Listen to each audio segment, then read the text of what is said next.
오늘 말씀은 예수님께서 귀신 들린 사람 두 사람을 고쳐주신 이야기입니다. 가다라라고 하는 지방에 사는 귀신 들린 두 사람이 있었는데 예수님께서는 이 사람들을 찾아가셔서 이 사람들을 고쳐주셨습니다. 귀신을 쫓아내 주셨습니다. 그래서 어떻게 됐겠습니까? 두 사람이 온전한 사람이 되어서 자기의 일상적인 삶으로 복귀해서 평범한 삶, 사람다운 삶을 살 수 있게 되었습니다. 예수님은 귀신 들린 사람을 고쳐 주셨습니다. 예수님이 행하신 이 일, 귀신 들린 사람을 고쳐주신 이 일은 2000년 전 예수님 당시에도 일어났지만 2000년 후 지금에도 이 땅 가운데서 여전히 일어나고 있는 일입니다. 어떤 장로님이 60대의 한 아주머니를 위해서 손을 얹고 기도를 해주고 있었다고 합니다. 기도 내용은 특별할 것이 없었어요. 그냥 복을 빌어주는 그런 기도였습니다. 그런데 기도하다 보니까 이 장로님이 느낌이 이상한 겁니다. 그래서 기도하다 말고 눈을 뜨고 이렇게 봤더니 기도를 받고 있는 그 아주머니의 얼굴이 막 흉측하게 막 변하는 겁니다. 장로님 너무 놀래가지고 자기도 모르는 사이에 이 더러운 귀신들아 무적행으로 떨어져라 이렇게 소리를 쳤다고 합니다. 근데 이 말이 끝나기도 전에 이 아주머니가 갑자기 손을 갈고리처럼 이렇게 하더니 이 장로님의 낭심을 확 잡아채려고 덤벼들더라는 겁니다. 장로님이 피했어요. 그러자 이 아주머니가 벌떡 일어나더니 권투 선수처럼 이렇게 주먹을 쥐더니 막 주먹을 휘두르면서 이 장로님한테 달려드는 겁니다. 장로님이 이 아주머니를 잡아 눕혔습니다. 그리고 주변에 있는 사람들과 함께 이 아주머니를 붙잡고 기도하기 시작했습니다. 밤새도록 기도하고 찬송하고 하는 가운데 무려 8마리의 귀신이 쫓겨나갔습니다. 그리고 마지막 9번째 귀신이 남았는데 이 귀신이 나갈 듯 하면서 안 나가는 거예요. 그러니까 이제 장기전이 되는 겁니다. 귀신하고 막 말도 주고받고 막 이렇게 되는 겁니다. 너 빨리 나가. 나갈게요. 너 나가서 어디로 갈 거야? 우리가 예수 안 믿는 사람들 찾아가야지 어디 갈 데가 있어요. 이런 이야기들을 계속 반복하다가 끝내 그날 밤 이 9번째 귀신은 나가지 않았다는 겁니다. 그리고 그 가족과 그 아주머니가 금식 기도원에 올라가서 기도하는 가운데 그 마지막 9번째 귀신까지 쫓겨나가는 그런 일이 벌어졌다고 합니다. 여러분은 이런 이야기 들으시면 어떤 생각이 들으세요? 저게 진짜야, 가짜야? 지어낸 이야기야? 상상 속의 이야기야?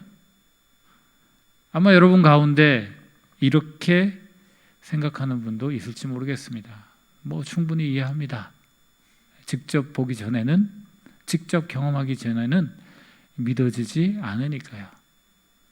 30년도 더 전에 저는 직접 귀신이 쫓겨나가는 것을 본 적이 있습니다. 시간이 오래 지났기 때문에 세세한 모든 기억들이 다 나진 않아요. 그런데 지금도 분명한 것은 그때의 그 감정들, 그 충격들, 그 놀람들은 지금도 선명하게 기억나고 있습니다. 여러분 오늘 말씀을 보시면 예수님이 이 귀신 들린 사람들을 찾아갔을 때 귀신이 예수님을 향해 한 아주 중요한 말이 있습니다. 바로 이 말입니다. 29절입니다. 이에 그들이 소리질러 이르되 하나님의 아들이여 우리가 당신과 무슨 상관이 있나이까 때가 이르기 전에 우리를 괴롭게 하려고 여기 오셨나이까. 귀신들이 지금 뭐라고 말하고 있습니까? 아직은 때가 아니라고 말하고 있습니다. 이 때는 무슨 때를 말하는 걸까요?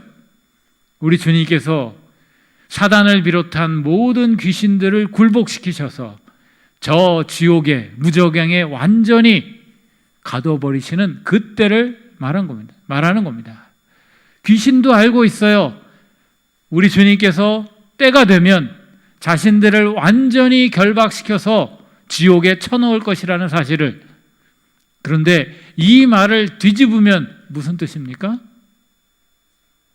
아직은 그때가 되지 않았고 아직은 귀신들이 이 세상 가운데서 활동할 수 있는 그런 때다라는 사실을 우리에게 분명히 알려주고 있는 겁니다. 여러분, 귀신이 가장 좋아하는 생각이 뭘까요?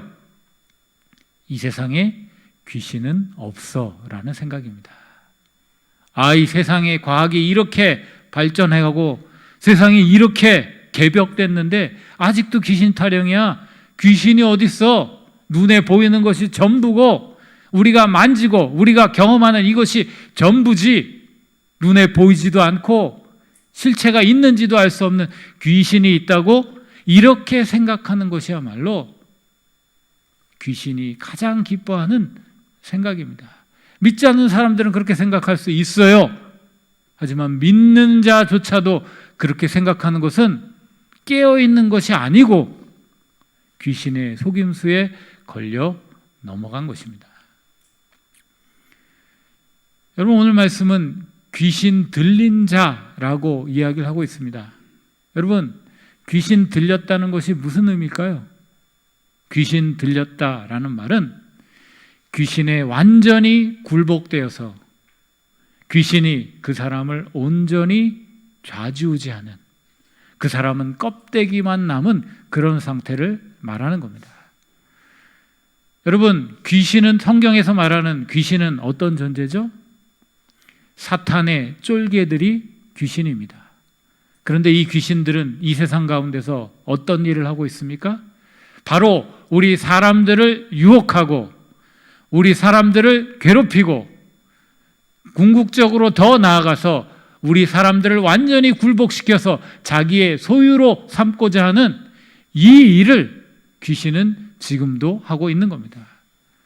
그러니까 귀신 들렸다라는 말은 귀신이 하는 그 일 가운데 가장 중증 가운데로 그 사람이 지금 빠졌다 하는 그런 뜻입니다. 여러분, 귀신은 지금도 우리 가운데서 활개치며 일하고 있습니다. 어떻게 해서든지 우리를 유혹해서 우리가 넘어지도록 하기 위해 일하고 있습니다. 귀신은 지금도 우리를 공격해서 우리를 괴롭게 하고 우리로 하여금 믿음에서 떠나가도록 그렇게 우리를 공격하고 있습니다.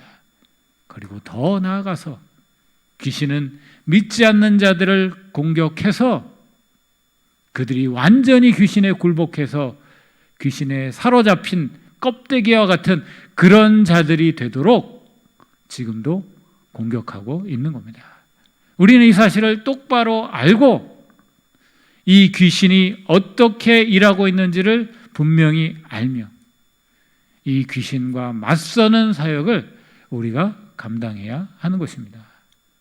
우리 주님께서 제자들을 부르셔서 사명을 주셨잖아요. 어떤 사명을 주셨습니까? 복음을 전하고 병든 자를 낫게 하며 귀신을 쫓아내는 사명을 제자들에게 주셨습니다. 그러므로 우리는 이 귀신이 지금도 우리 가운데서 일하고 있다는 이 사실에 분명한 인식을 가지고 예수님이 하셨듯이 귀신과 맞서는 그 사역을 우리의 사명으로 알고 감당해야 될 것입니다.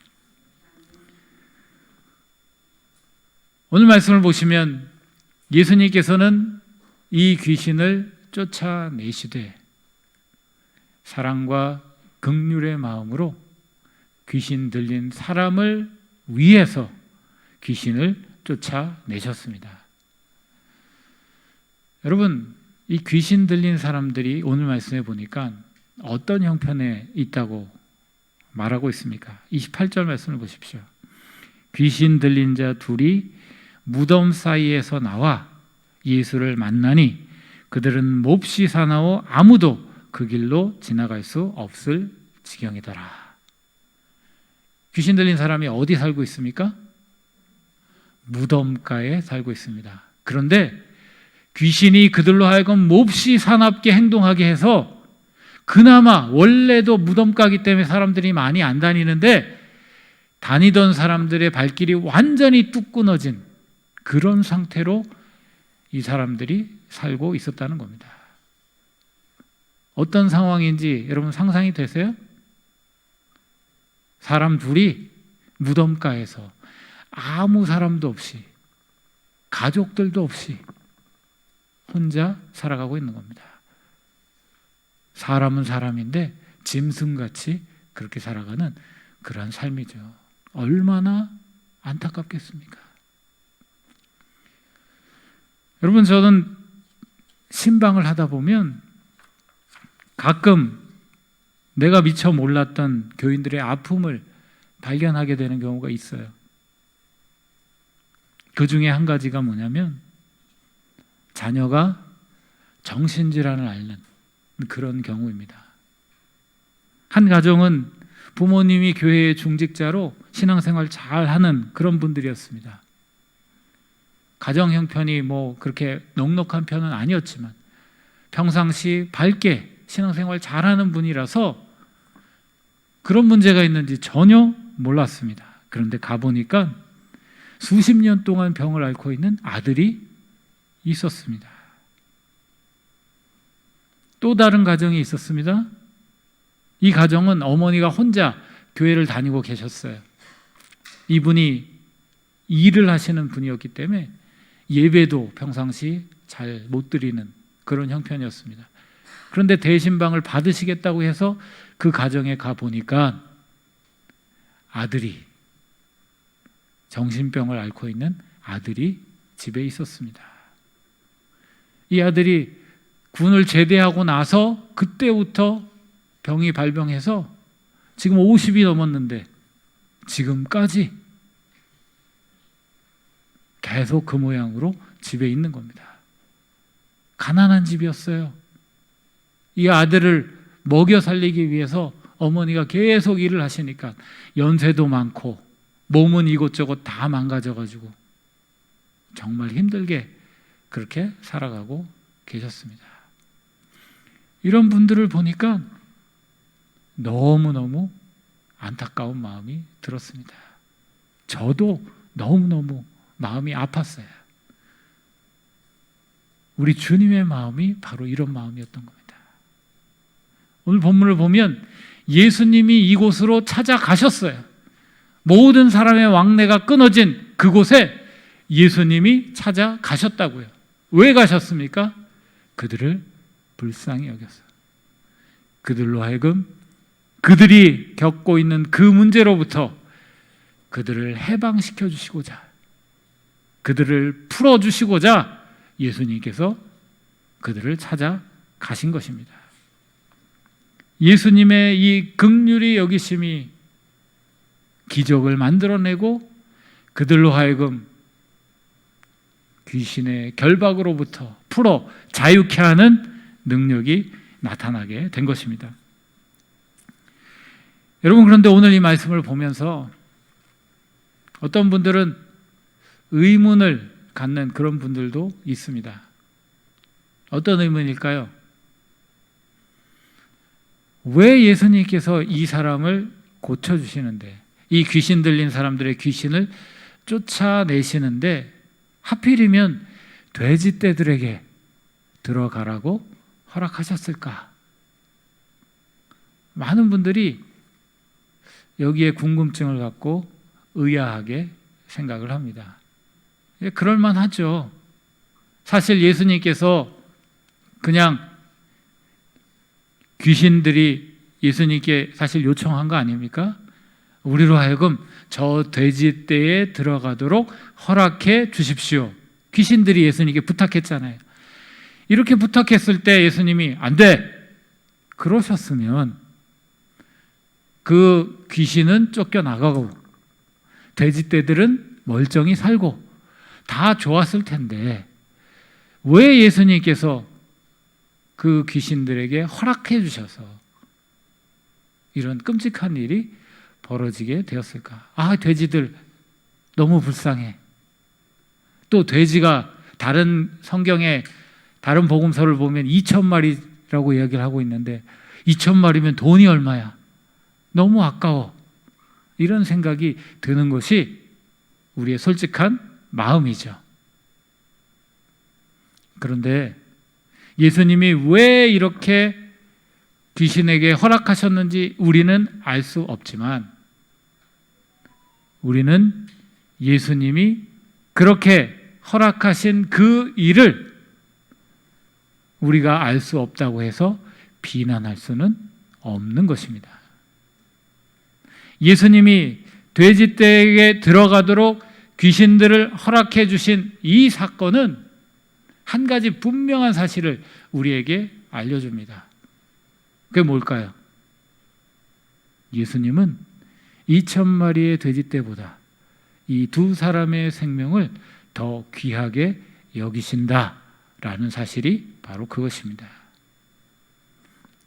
여러분, 예수님께서는 당연히 이 세상의 모든 생명들을 귀하게 여기셔요. 당신께서 창조하신 당신의 소유물이기 때문입니다. 하지만 그렇다고 해서 이 세상에 있는 모든 생명을 똑같이 귀하게 여기시는 것은 아닙니다. 예수님께서는 짐승보다 사람을 더 귀하게 여기십니다. 사람을 위해서라면 짐승의 생명을 희생하는 것을 결코 아까워하지 않으십니다. 여러분, 이 사실을 여러분이 납득이 되든 납득이 되지 않든, 여러분의 마음에 들든 마음에 들지 않든 이것은 사실로 여러분들이 받아들이셔야 되는 내용입니다. 여러분, 우리가 사는 오늘날 이 세상은 동물을 너무 끔찍하게 사랑하는 그런 세상인 것 같아요. 그렇죠? 동물을 너무 사랑해서 자식 키우듯이 그렇게 키우는 인구가 우리나라에도 어마어마하게 많지 않습니까? 좋은 겁니다. 동물을 사랑하는 것 나쁜 거 아니죠. 하지만 선택의 순간이 닥친다면, 사람이냐 동물이냐를 분명히 선택해야 된다면 적어도 우리 주님은 사람을 선택하시는 분이라는 겁니다. 왜 그럴까요? 우리 주님의 기준에는 사람의 생명이 동물의 생명보다 훨씬 더 가치 있는 것이기 때문입니다. 여러분, 이 사실을 여러분들도 분명히 아셔야 돼요. 사람이 더 귀합니다. 동물보다 더 귀합니다. 그 사람이 어떤 사람이라 할지라도. 여러분, 한번 예를 들어볼까요? 한 사람과 동물 한 마리가 있다고 한번 가정해 보십시오. 그런데 이 사람은 흉측한 범죄를 저지른 사람이에요. 어떻게 사람이 이런 짓을 저지를 수 있을까 할 정도로 끔찍한 그런 짓을 저질렀습니다. 그 사람이 저지른 짓을 보고 우리 마음에 저절로 이런 짐승만도 못한 놈, 이런 마음이 드는 그런 사람이에요. 반면에 이 동물은 너무 사랑스러운 동물입니다. 동물인데도 말귀를 잘 알아듣고 내가 시키는 거 너무 잘하고 심지어는 내 감정을 잘 알아서 나를 위로해 줄 줄도 아는 그런 동물입니다. 너무 사랑스럽죠. 그래서 그 동물을 보면 네가 사람보다 낫다, 그런 마음이 드는 그런 동물입니다. 그런데 이런 사람과 이런 동물 중에서 우리 주님은 누구의 생명을 선택하신다고요? 사람의 생명, 이 범죄자의 생명을 선택하신다고요. 왜요? 당신의 형상대로 지은 사람이기 때문이에요. 하나님이 그런 가치를 부여한 사람이기 때문이라고요. 예수님께서는 그렇기 때문에 돼지 수천 마리의 이 막대한 희생을 치르면서도 이 두 사람을 귀신으로부터 자유케 하는 이런 사역을 감행하신 것입니다. 우리 주님이 얼마나 우리 사람을 사랑하시는지, 이 주님의 사랑의 이 마음을 우리가 기억할 수 있을 때, 그리고 이 마음을 우리도 받을 수 있을 때, 우리 예수님이 행하신 그런 사역을 우리도 함께 감당할 수 있을 줄로 믿습니다. 여러분, 예수님께서는 이 귀신 들린 사람을 귀신으로부터 자유케 해주셨죠. 그런데 예수님이 행하신 이 일은 놀랍게도 이 귀신 들린 사람을 본래적인 자신으로 돌이켜주는 그러한 일이었습니다. 무슨 말일까요? 예수님께서는 이 사람을 귀신으로부터 자유케 하시고 나서 그가 자발적으로 그 자신의 자유를 가지고 자신의 인생을 살아가도록 그렇게 허락해 주셨다는 겁니다. 다시 말해서 예수님은 내가 너를 고쳐줬으니까 이제 너는 내 것이다, 이렇게 강요하지 않았다는 겁니다. 여러분, 이게 바로 귀신들이 하는 일과 또 우리 사람들이 하기 쉬운 일과 우리 하나님의 마음이 다른 겁니다. 여러분, 귀신들은 사람을 왜 사로잡습니까? 자기 것으로 만들기 위해서, 자기 꼭두각시로 만들기 위해서, 자기 마음대로 조종하기 위해서. 그 사람은 완전히 알맹이를 빼버리고 껍데기로 만들기 위해서 귀신들은 그렇게 사람을 공격해서 사람을 사로잡는 것입니다. 그런데 우리 주님은 그렇지 않아요. 우리 주님은 우리를 고쳐주시고 우리로 하여금 본래의 나로 살아갈 수 있도록 허락해 주십니다. 그리고 이 본래의 나가 자발적으로 우리의 자유를 가지고 우리 주님을 선택하기를 우리 주님은 애타게 기다리고 계신 것입니다. 여러분, 이게 우리 주님의 마음과 귀신들의 마음이 다른 점이 바로 여기에 있는 겁니다. 귀신들은 강요합니다.